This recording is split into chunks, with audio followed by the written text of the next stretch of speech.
I think we're hooked up on this rig. Let's see what happens here. Yep, we got something on here. Let's see what we got. Oh yeah, nice little, it looks like a wiper. Okay, so that's a good sign. So this will be the first one on the on the bobber rig that we set up. Or is that a smallmouth? That might be a smallmouth. Yeah, it's a smallmouth. Boy, that's a nice smallmouth though, I'll tell you what. I'll take that guy any day of the week. Come on, guy. I'll get you out. Alright. Alright. Decent. Maybe a pounder. And he bit me on the way out.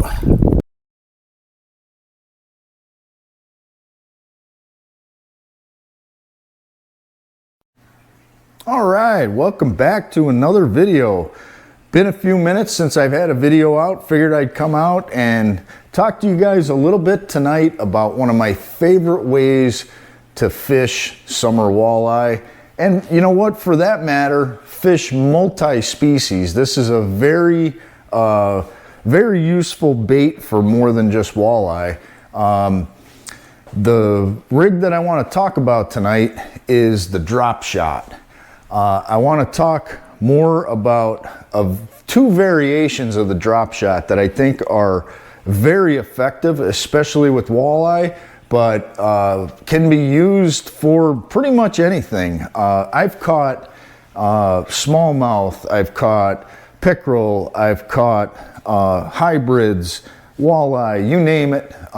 Very effective version of the drop shot. So let's start out and look at standard drop shot, and I'll tell you guys, you know, kind of my thought behind how I hook it up. Drop shot's real easy. It's probably one of the easiest rigs there are as far as, you know, any type of tying up a rig. So basically, drop shot is a hook with a leader drawn off, which you probably can't see, down to a weight. Real simple. Let me see if I can get you guys a full shot of what this thing would look like suspended in the water. Try to put it up against the wall here. All right, so you can see our hook is facing up in a horizontal position. It's pulled down a little bit right now, but that would normally be straight up. I had it on the one of the hook keepers of the pole, and it was pulled a little tight, so it got pulled down. And then there's a leader, probably a little over 2 feet long, going down to, this is just a standard lead sinker. Now, one of the things that I do when I tie the drop shot is I add this little barrel swivel at the top, and see if I can get you a shot of that guy. So this guy right here, and what that does is it eliminates that line twist that you get. You know, this thing, the weight is sitting on the bottom. If you have a live bait on there, you might see some line twist just from the normal action in the water. You might also see some line twist. So very good idea to add that. One of the other things that it does for you is you can now take that, cut it off, and basically have these things pre-tied. So you're not tying the drop shot out in the boat. You're just doing one knot to your main leader and you're ready to go. All right, so drop shot is great.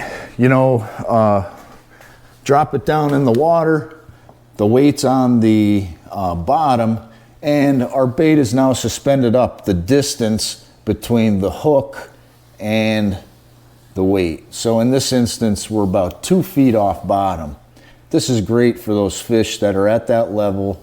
You know, they're either down holding bottom or they're suspended up a little bit. And this version is excellent for, you know, probably up to maybe even 5 feet you could probably have between the hook and the sinker. Once you get beyond that, it becomes an issue where you can't cast it. So, with that said, the variation of this that I use is this rig over here.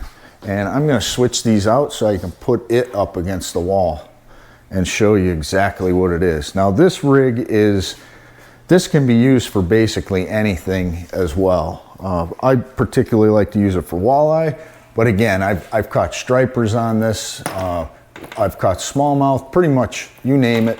It's that deadly of a hookup. So again, we'll start at the bottom. We have our weight, and in this instance, this is a tungsten weight. We're coming up maybe a little under 2 feet on this one. It looks like it's probably maybe 18 inches. That's a number 2 circle hook. I like to use the circle hook so that I can catch and release a little bit easier. It will pull out, instead of gut hooking, you'll catch them in the inside lip. There's a little bait button right there. And what that bait button does is when you hook a live bait on this in particular, if you hook it through the nostril and then out the mouth, it keeps that from sliding up the shank. So you hook that bait on there and then basically slide that down so that bait can't ride up on the shank. Very useful. You can buy these things. These aren't bought. I like to use a little bit heavier piece of rubber. So I just cut these myself and feed them on over the shank, on the shank of the hook, and they work out well. You could probably even use a piece of a rubber worm or plastic, and it would work just fine. All right, so from there, we come up. Of course, I'll tie this with a Palomar knot.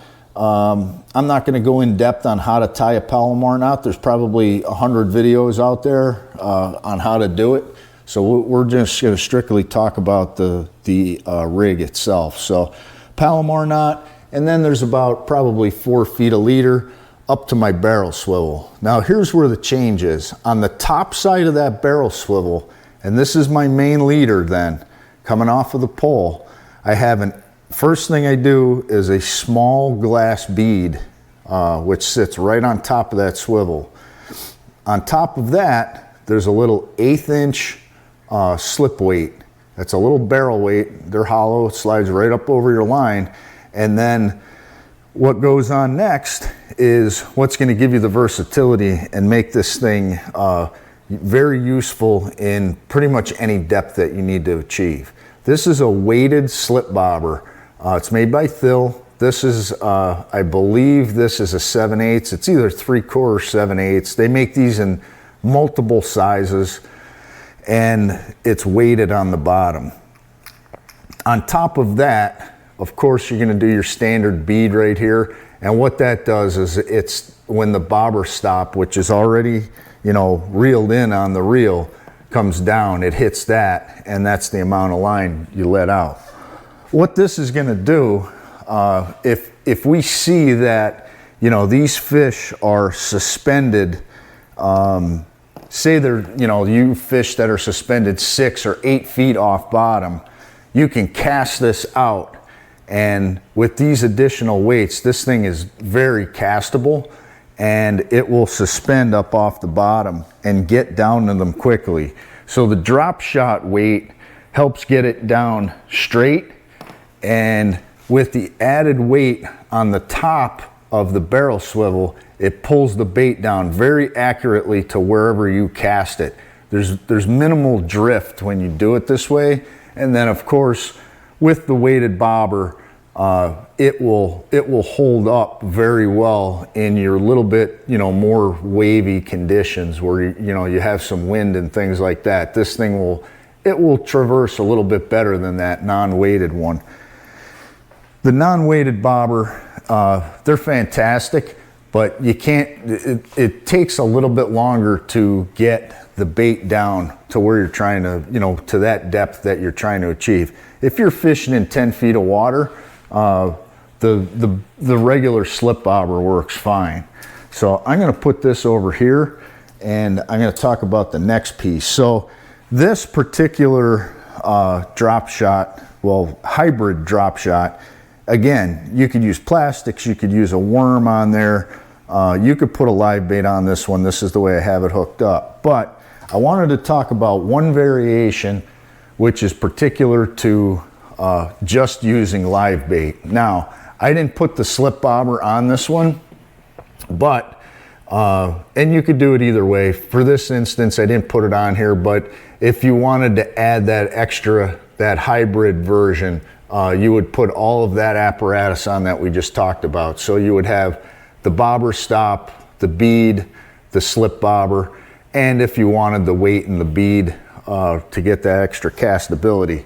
What we did though is down here, we changed it around a little bit for live bait use. So what I have here is a little three-way swivel, and it ties onto the leader from the barrel swivel. Then another leader ties on to the second end down to the weight, and then instead of having just the hook suspended, what we have here is a small leader. This is about 6 inches, and that picks up that third part of the swivel. And I know the leader is probably hard to see. Now, in this case, I have, this is a number 8 treble hook, which is probably perfectly fine for walleye. Maybe could probably use a little bit bigger hook. And what I'm gonna do is, I'm either gonna hook this in the behind the dorsal fin, or you certainly could hook them up through through the mouth, out the nostril with this. And what happens is, as that weight is suspended, that live bait's going to try to either pull down or up and away, and it's going to it's going to certainly swim around in a circle, and that swivel allows it to do that without twisting up around the line. It also gives it a more natural look when it's suspended in the water like that. All right. This is great for, those depths that you want to get that live bait down there and pinpoint with, with that slip bobber and that weight, get it down. Pairs great with the side scan, and then definitely is very visible on the Garmin. So you can see how the fish are interacting with that.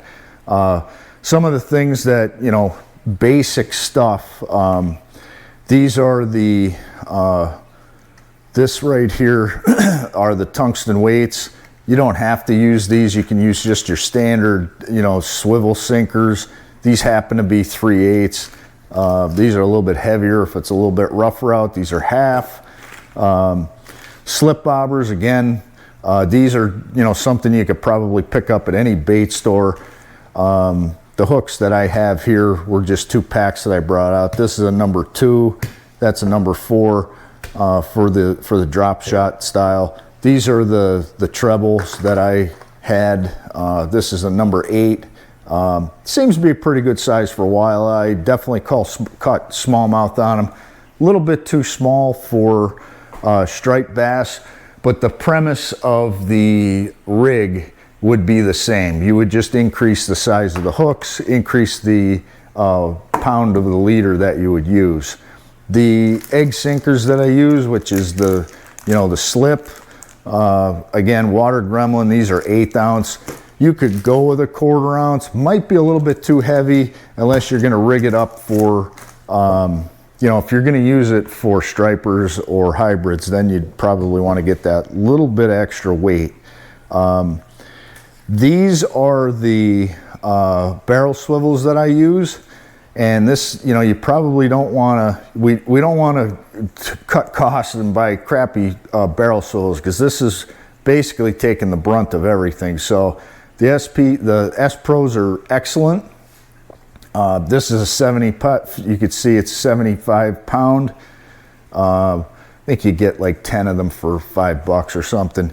Beads, you could use any glass bead. And then, this is just an example of what I would use on a standard drop shot. I like these. I use this particular one a lot. This is Great Lakes Finesse. This is a drop minnow.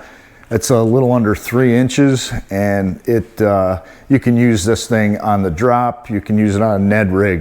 They're fantastic. So hopefully you guys will tie up a few of these rigs and get on some fish and play around with them and see what you can do. I'd love to hear back in the comments section if you do use any of these, and let me know how you make out. Let me know the variations that you guys use when you go out there for, walleye with the drop shot.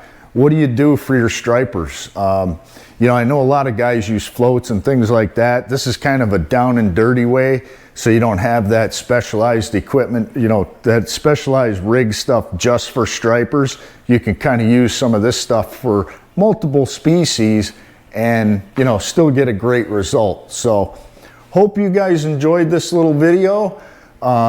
This week we're looking at some pretty rainy weather coming up the coast, so don't know if I'll get out, but I'll certainly try. Hope that you guys will hit that like. Definitely hope that you'll hit that subscribe. I thank every one of you for supporting the channel, and I'll see you guys soon on the water.